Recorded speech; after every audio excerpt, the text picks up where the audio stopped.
Well, good morning. Welcome back for another video. This is attempt 2 at this particular video. I was out here a couple weeks ago when everything was beautiful white and there was, everything was frozen. It was just absolutely spectacular. Great sunrise, beautiful sky. Everything all lit up in really a reddish orange. Now, one major problem. I had my lens for video set on manual focus and I didn't adjust it, so therefore everything was out of focus. Great, great video, just I was a blur. Oh well, it was a great attempt.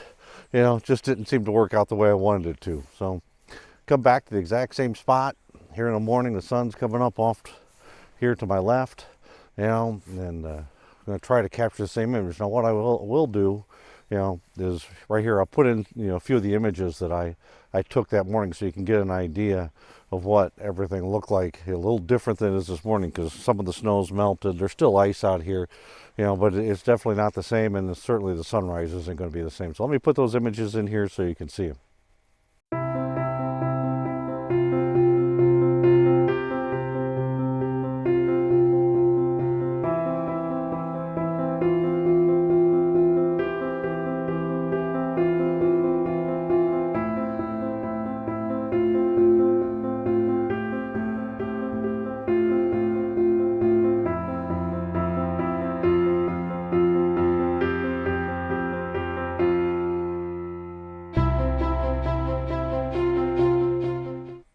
All right, so now, what's this video about? Why are we here?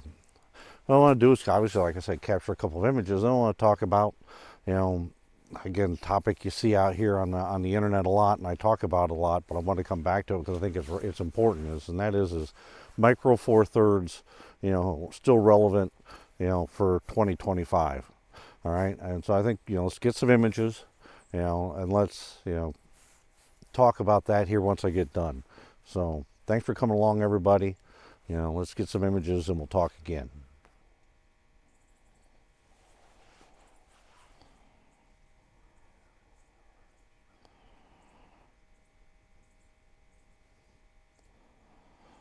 All right, so I'm using the graduated neutral density filter application here. Not that I really need to, but I am doing that. Really nothing other than different than what I normally shoot. ISO 200 f8. Right now we're at a fifth of a second, shooting in manual. Right, with the graduated neutral density filters. Issue here is there's really not a lot, in the sky per se to see. The last time I was here, the sky was it. Today, it's not. All right, it's just not, anywhere near what we had the last time. Not that it's bad. I certainly don't want to say that, but it's definitely not as nice as it was a couple weeks ago. Now we got more clouds, and really not a lot of color. There's a little bit starting to come up here behind the trees. You just can't see it. All right, but it's not anything like you saw in the images I posted. So here, let me grab this off of here. All right, so I'll turn this around so you can see what I'm talking about. All right, so if you look out here, it's pretty much just gray and not really much to look at. Now off over here, you can see the sun's coming up, but in the previous images, what you had was the way the clouds were aligned. The sun came up and lit up the bottom of the clouds. That doesn't appear to be happening this morning. It's just what's peeking through. So that means over on the, on the horizon, the sun is basically, there's clouds on the horizon, so the sun as it comes up isn't able to light up underneath. So we're not going to get anywhere near, the kind of light that we've had in the past. All right, or at least in the last set of images. But here you can see the back of my camera. All right, you can see what I'm doing on the line here. That's the, graduated neutral density filter. All right, and again, everything I take is on a 2-second delay. All right, so we get that. All right, and then here we get the image itself. Pretty blah. All right, I don't know, I may even switch these to black and white just because of the, what we're seeing here, and we'll see. So what I'll do is anything I capture right here. All right, if it's any good, one or two of the images, I'll throw them in right here so you can see them.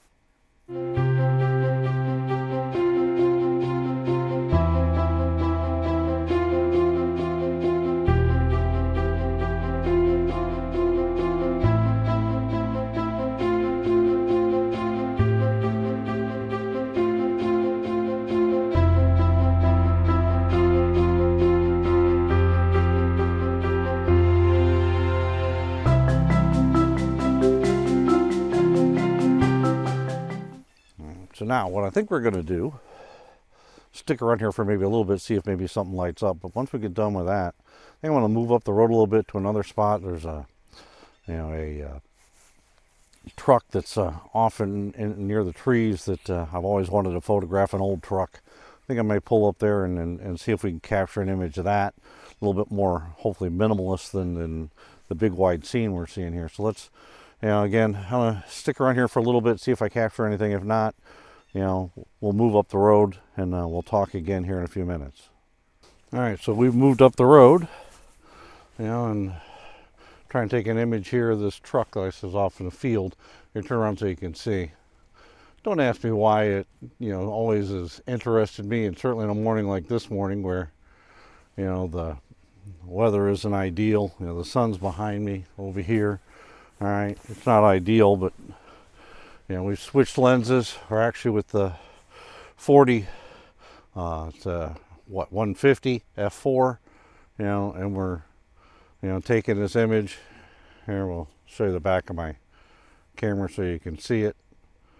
All right, it's nothing spectacular, but it's just something I wanted to capture. I wish we had better light. We just don't have better light this morning, at least not yet. Doesn't look like we're going to get much, but we'll, stick around here for a little bit. And while we're doing that, waiting for the sun to come up, and maybe get a little bit of light on this, let's talk a little bit about, micro four thirds and being relevant, here in the future, or at least in 2025.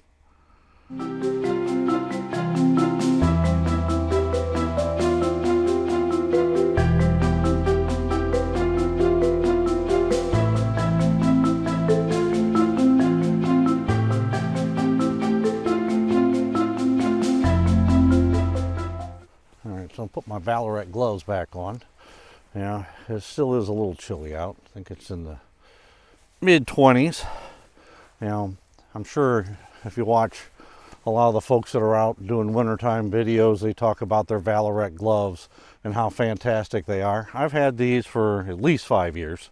They have little pockets here where you can put the hand warmers and everything in. I've had them for a while. I can tell you that everything you hear online about Valorette, gloves from a photography standpoint are great. I mean, they really are. They do exactly what they should do. They are fantastic. It is nice to be able to, have your fingertips, and it is nice that they do have the magnets to hold things back.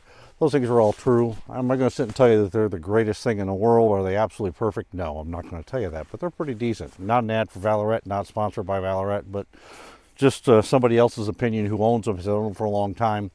So you can judge for yourself if you're something you want to purchase, but they are pretty good. They're just not cheap. All right, so let's talk about micro four thirds and being relevant here for the next, 2025 and beyond. Is it relevant? I've said this before. I've said this on several videos, and I keep coming back to it, but it just never seems to go away.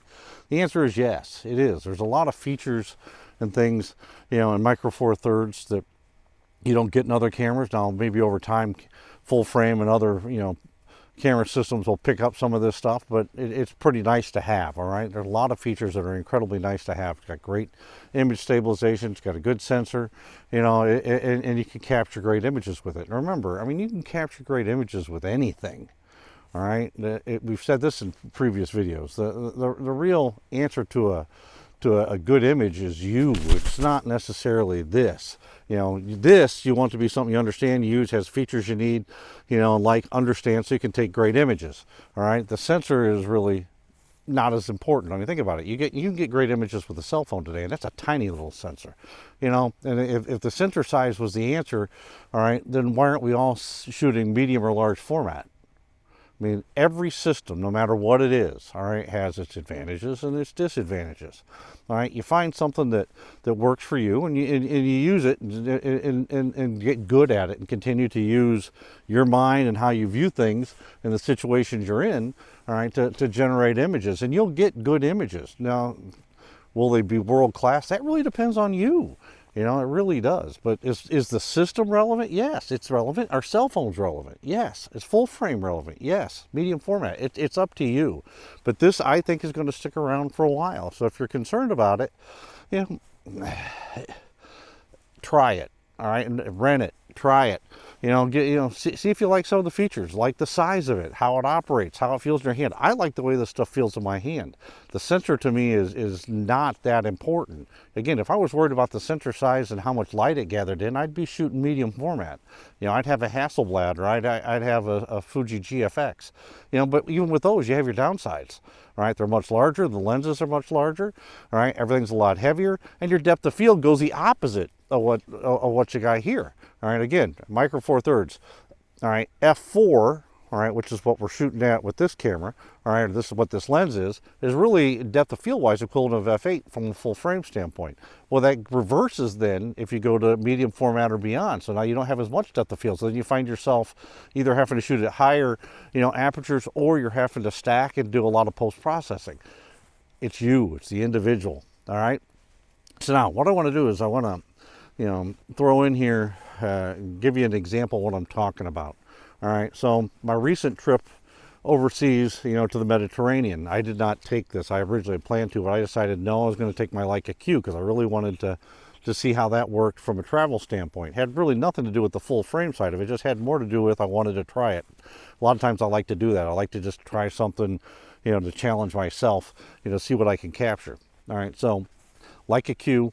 Yeah, granted it's 9-10 years old, you know, full frame sensor, 24 megapixels, you know, really a good camera, fantastic lens, a 28 millimeter f1.7, you know, fantastic equipment, right? I mean, high dollar, high end, you know, everybody knows it's really good stuff. So, all right, so what I'm going to do is I'm going to put in an image here that I took in Naples. All right, from the deck of the cruise ship I was on. We were getting ready to sail out to sea, all right, and it was a beautiful sunset. I mean, one of the most beautiful sunsets I've ever seen. So I've got my Leica Q, and I'm standing here, and I'm standing on deck 7, all right, and I'm like, you know what? I'm going to take some pictures of this. Problem was, because I had a 28 millimeter, I couldn't really capture all the scene, all right? I don't think even my 8 millimeter here would have captured all the scene, all right? So I had to do panorama, but I didn't have a tripod. Doesn't really, it has image stabilization, but as I learned afterwards, I had it turned off.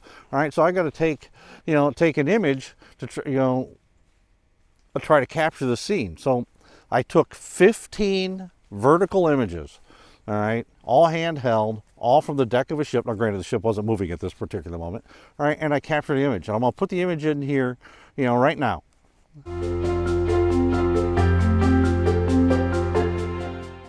Now, in my mind, this is a pretty darn good image. Situation, everything, I think I did a pretty decent job of capturing what I saw. And there's not really a lot of embellishment in the image you're looking at. I mean, that's literally what the colors look like. That's what the sky looked like. That's, I mean, the clouds, everything. It was truly fascinating. All right, I was really, really pleased that I could capture it, you know, the way I did. All handheld, spur of the moment, no tripod, no nothing, but yet I managed to capture it. All right, so now, same camera, different situation. All right, so we're sailing away. All right, and the captain sends out a message to everybody on the app for the cruise ship saying that, you know, we would be passing by Mount Stromboli volcano about 6 a.m. in the morning, and if you wanted a chance to see it potentially erupting, to, you know, get up onto deck 7, you know, and take a look and see if, you know, and see it as we go by. So me being who I am, you know, I got my Leica Q. You know, I get up at 5:45, I get everything, I run up onto deck 7, go out there, and it's just dark. I mean, I figured there would at least be some light. I'm not thinking, right? I wasn't thinking too well. And it's just black. You know, I was like, where the heck is this thing? And so I start looking around, and finally I noticed you could see the outline of it, all right? You know, and it was pretty dark. I'm like, I put the Leica Q up, You know, it wouldn't focus. I'm like, ah, Jesus God. So I'm going to have to manual focus this, but I've got bad eyes and everything else, and I never really shot in a situation like that with Leica Q. You know, so I switched it to manual focus, flipped it out to what I thought was infinity, best I could tell. I actually was a little bit beyond infinity, which didn't help the situation. But again, so I'm on a moving boat, all right, and almost pitch black, all right, trying to take a picture of a volcano that at this point isn't erupting, all right, and doing it all handheld. I don't even have the in-body image stabilization on, all right, and you know, f1.7, I don't even remember what the shutter speed was. It's incredibly slow. So I take an image, all right, and again, seas had been rough, but they were fairly smooth at this point. You know, boat's still bouncing, we're moving, and so the image, wasn't very good, all right. So as I'm standing there trying to think, what do I do next? What do I do next? You know, the volcano starts erupting, all right? It starts shooting lava in the air. So at least now the clouds above it are all red. You know, it's like, damn, let's try this again. So I just literally just stuck the camera up and just started taking some images, all right? Not thinking, all right? When it was all said and done, you know, I took several images, but nothing turned out at all. I mean, they were terrible. You know, full frame sensor, you know, great camera, granted a little bit older technology. You know, in the situation, I just didn't do the things right that I needed to do to capture a good, what I would consider to be a good image. Now, my wife thinks they're great, but they're not, okay? So what I'm going to do here is I'm going to put a few of those images in so you can see what I'm talking about.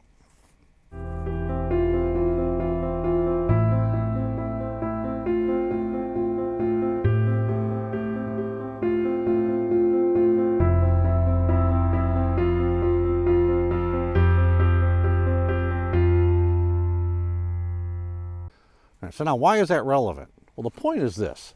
Again, the issue is not the camera, the sensor, or any of those things. The issue is always going to come down to us and the situations we're in. Again, here I am this morning. You know, I got something I've always wanted to shoot. I really don't have any light. It's pretty flat. It's not very good. You know, and what do you do with it? You just, you try to work with the situation. Sometimes it turns out great. Sometimes it doesn't. Micro Four Thirds, along with cell phones, along with medium format, full frame, APS-C, you name it, whatever. They're all going to be around for a while. As long as there's people wanting to take pictures and getting into the art of photography, want to challenge themselves to do things, they're all going to be here. And I truly believe Micro Four Thirds will be as well. I mean, hell, even Leica makes a camera that's Micro Four Thirds. The Deluxe 8 is a Micro Four Thirds camera. All right, it's something where, again, you just find a camera, find a body, you know, that you like, that has the features you're looking for, all right, and then learn it, use it, get out, you know, get out and take images, even when the light's terrible, all right, you know, just get out in the morning and enjoy some fresh air and have some fun, you know, that's what it's all about. And who knows, along the way you may capture something spectacular, you know, and I guarantee you'll catch something no matter what that you're proud of, that you'll like, which is what's most important. But I'm going to end the video, stop my rant. All right, thanks for coming along, everybody. Appreciate every one of you.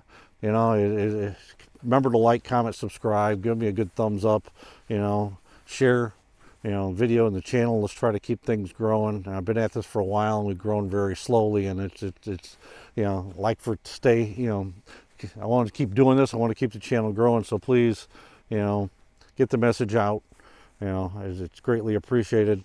You know, thanks for each and every one of you coming to watch, and hopefully you find this something that you enjoy, you know, as much as I enjoy doing it. So, till we see you again, folks, stay safe.